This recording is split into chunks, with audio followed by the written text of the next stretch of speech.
Hello, today I want to walk you through how to make a beautiful ruffled slab-built plate using simple tools and techniques. For this project, you'll need clay, a wire plate cutter, wood sticks, a roller pin, the template, scissors, and here is my suggestion for you. Buy a wood base and cookie cutters or cake cutters. And this will help you make like perfect shaped plates over and over again, without you having to print out the template many times.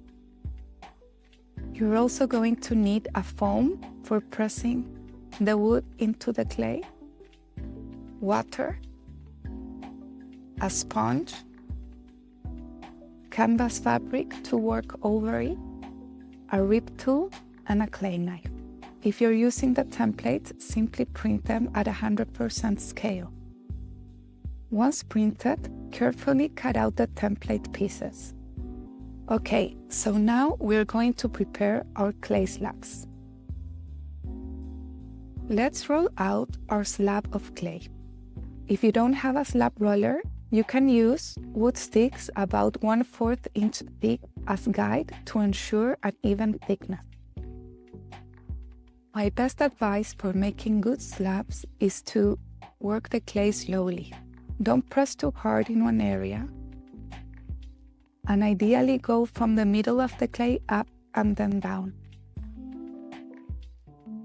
I like to flip and turn the slab many times. This will also help to stretch out the clay. And then just roll, flip, turn many times. And continue this pattern until your slab is even and smooth. Nice. Now we're going to compress the slab using a rip tool.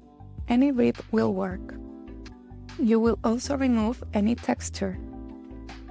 Sometimes the canvas transfers the textures to the clay. It's nice, so maybe you want to keep it. But in this case, I'm going to smooth it out.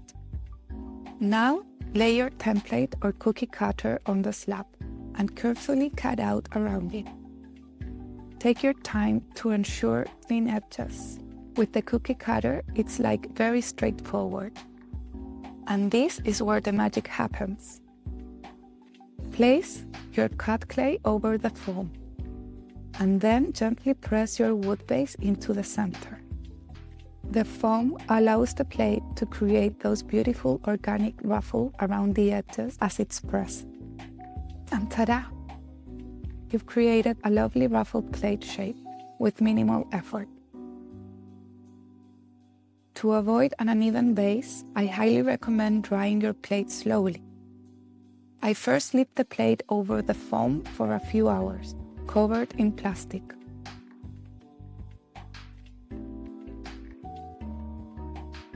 When your piece has dried to leather hard, use a sponge to smooth the rims and edges, making sure there are no sharp points.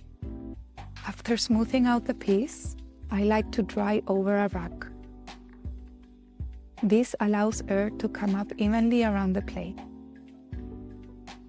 Once your piece is completely bone dry, this may take a week or 2 days depending on your climate and clay thickness. The plate will be ready for its first firing, the bisque fire. And after the bisque firing, your plate is ready to be glazed according to your preferences. I hope this tutorial was helpful, and if you have any questions, feel free to reach out or send me a message. I love hearing from you. Have a lovely day, and thank you for watching.